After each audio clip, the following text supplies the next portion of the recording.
അന്നപൂർണേ സദാപൂർണേ ശങ്കരപ്രാണവല്ലഭേ ജ്ഞാനവൈരാഗ്യ സിദ്ധ്യർത്ഥം ഭിക്ഷാം ദേഹിജ പാർവതിയും. ക്ഷേത്രത്തെ സംബന്ധിക്കുമ്പോൾ അന്നം തന്നെയാണ് പരമപ്രസാദം.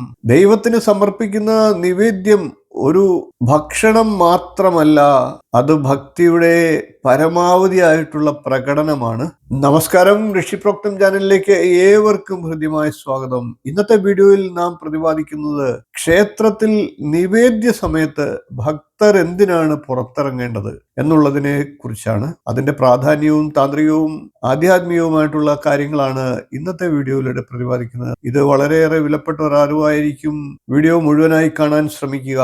ഭാരതീയ ക്ഷേത്രാചാരങ്ങളിൽ ഓരോ പ്രവർത്തികളിലും അതിന്റെ പിന്നിൽ ഒരു ഐതിഹ്യവും ആഴത്തിലുള്ള തത്വങ്ങളുമുണ്ട്. ക്ഷേത്രത്തിൽ നിവേദ്യ സമയം വന്നു കഴിയുമ്പോൾ പൂജാരി നേദ്യം എന്ന് പറയുന്നു. ആ സമയത്ത് ഭക്തരെല്ലാം നാലമ്പലത്തിന് പുറത്തിറങ്ങും. പല ക്ഷേത്രത്തിലും ഞാൻ ദർശനം നടത്താൻ പോകുമ്പോൾ ഇത്തരത്തിൽ ഭക്തജനങ്ങൾക്ക് പുറത്തേക്ക് ഇറങ്ങാൻ ഒരു വിമുഖത പോലെ ചിലപ്പോൾ കണ്ടിട്ടുണ്ട്. അങ്ങനെ വിമുഖത കാണിക്കാൻ പാടില്ല. അത്തരത്തിലുള്ള ആൾക്കാർക്ക് വേണ്ടിയിട്ടാണ് ഈ വീഡിയോ ഞാൻ അവതരിപ്പിക്കുന്നത്. അങ്ങനെ നാലമ്പലത്തിന് പുറത്ത് എല്ലാ ഭക്തരും പുറത്തിറങ്ങും. പക്ഷെ എന്തുകൊണ്ടാണ് ചെയ്യുന്നത്? ഇതിന് പിന്നിലുള്ള രഹസ്യവും ആത്മീയ തത്വവും എന്താണ്? നമുക്ക് ഇന്ന് ആ അറിവിലേക്ക് കടക്കാം. നാം ഒരു നിവേദ്യം അഥവാ ഭക്ഷണം ദേവനായിട്ട് സമർപ്പിക്കുമ്പോൾ അതിൽ 4 വിധത്തിലുള്ള ഭാവങ്ങളും 6 വിധത്തിലുള്ള രസങ്ങളും ദൈവത്തിന് സമർപ്പിക്കപ്പെടുകയാണ്. ഇത് ദൈവത്തിന് സന്തോഷവും സംതൃപ്തിയും നൽകുമെന്നാണ് വിശ്വാസം. ബ്രഹ്മാർപ്പണം ബ്രഹ്മഹവിർ ബ്രഹ്മാഗ്നൗ ബ്രഹ്മണാഹുതം ബ്രഹ്മൈവ തേന ഗന്ധവ്യം ബ്രഹ്മകർമ്മ സമാധിന. നിവേദ്യം സമർപ്പിക്കുന്നത് ഒരു സാധാരണ പ്രക്രിയയല്ല, അത് ഒരു യജ്ഞം തന്നെയാണ്. ഭക്തിയും സമർപ്പണവും ചേർന്ന ദിവ്യ നിമിഷം. ഭക്തിയോടുകൂടി സമർപ്പിച്ചാൽ അത് അമൃതമാകും. അത് സമർപ്പിക്കുന്നവർക്ക് ദൈവാനുഗ്രഹം നിറഞ്ഞ ഒരു ജീവിതം ലഭിക്കും. നമുക്കിനി ക്ഷേത്രത്തിൽ നിവേദ്യ സമയത്ത് ഭക്തജനങ്ങൾ പുറത്തു നിൽക്കുന്നതിനുള്ള ആഴത്തിലുള്ള കാരണം ഒന്ന് പരിശോധിക്കാം. അതിൽ പ്രധാനമായിട്ടുള്ളത് ഭഗവാന്റെ രസന സങ്കല്പം തന്നെയാണ്.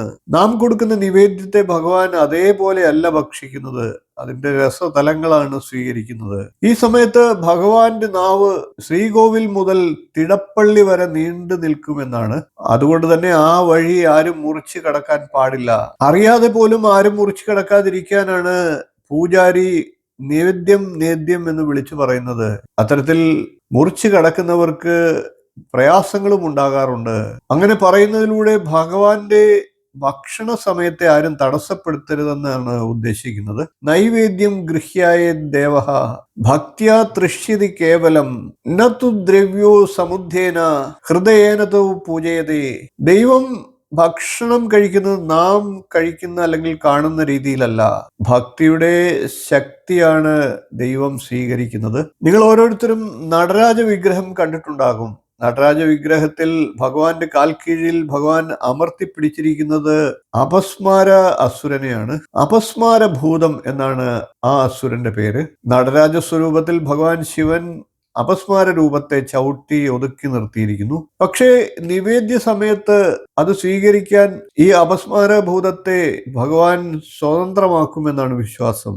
അതുകൊണ്ടാണ് ആ സമയത്ത് ഭക്തർ പുറത്തിറങ്ങി നിൽക്കേണ്ടത്. അതായത് അപസ്മാര ഭൂതത്തിന്റെ ബാധ ഏൽക്കാതിരിക്കാൻ. അത് പലപ്പോഴും അനുഭവമായിട്ടുണ്ട്. പ്രത്യേകിച്ച് ഗർഭിണികളിലും മറ്റും അറിയാതെയൊക്കെ നിവേദ്യ സമയത്ത് മുറിച്ചു കടന്നാൽ ജനിക്കാൻ പോകുന്ന കുട്ടിക്ക് അപസ്മാരം ഉണ്ടാകുന്നതായിട്ട് അനുഭവങ്ങളുണ്ട്. പലരുടെയും ധാരണ നേദ്യം എന്ന് ശാന്തിക്കാരൻ വിളിച്ചു പറയുമ്പോൾ ശാന്തിക്കാർ വരുമ്പോൾ അതിനെ തടസ്സപ്പെടുത്താതെ അല്ലെങ്കിൽ ദേഹത്ത് മുട്ടാതിരിക്കാൻ വേണ്ടിയിട്ട് മാത്രമാണ് പറയുന്നത് എന്നാണ്. അപ്പൊ അങ്ങനെ നേദ്യം വിളിച്ച് പറയുന്നതിന് ശേഷവും അതുവഴി ക്രോസ് ചെയ്ത് പോവുക, അത് കടന്നു പോവുക ചിലരുടെയൊക്കെ ഒരു ശീലമാണ്. അതാണ് നേരത്തെ നാം പറഞ്ഞ ഭഗവാന്റെ നാവ് തിടപ്പള്ളി വരെ നീണ്ടു കിടക്കുമെന്നാണ്.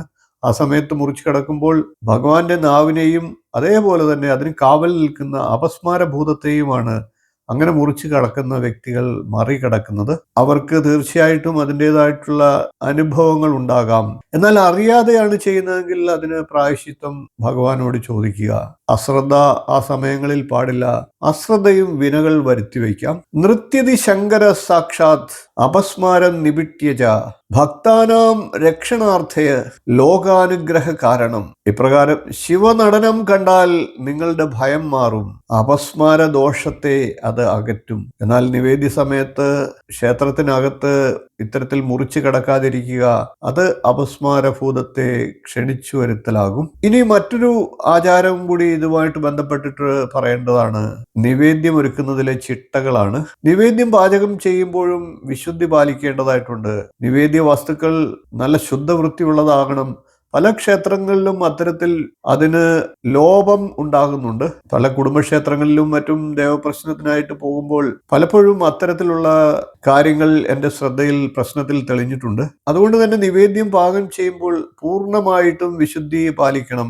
ഗ്രന്ഥങ്ങൾ പറയുന്നത് വായ് മൂടിക്കെട്ടിക്കൊണ്ട് തന്നെയാണ് നിവേദ്യം പാകം ചെയ്യേണ്ടത് എന്നാണ്. എന്നാൽ ഇന്ന് അത് പലയിടത്തും നടക്കുന്നില്ല.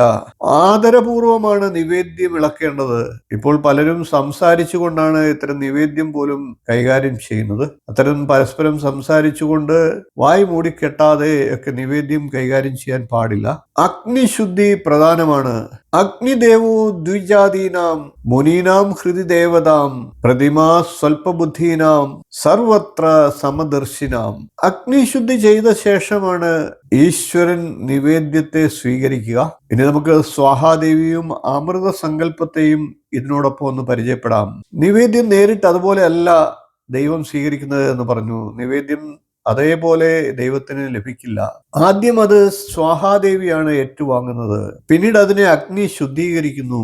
പിന്നെയാണ് അത് ദൈവത്തിന് സമർപ്പിക്കപ്പെടുന്നത്.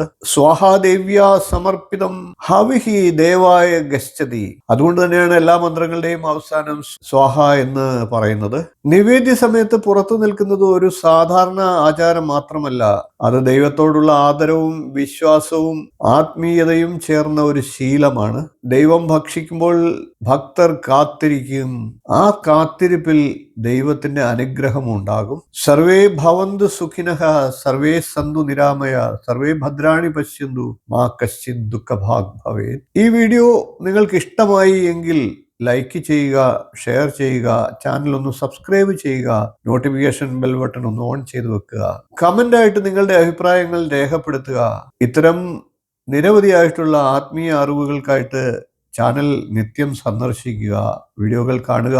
മറ്റൊരു ദൈവികമായിട്ടുള്ള വിഷയവുമായി നമുക്ക് വീണ്ടും കാണാം. നന്ദി, നമസ്കാരം, ശുഭദിനം.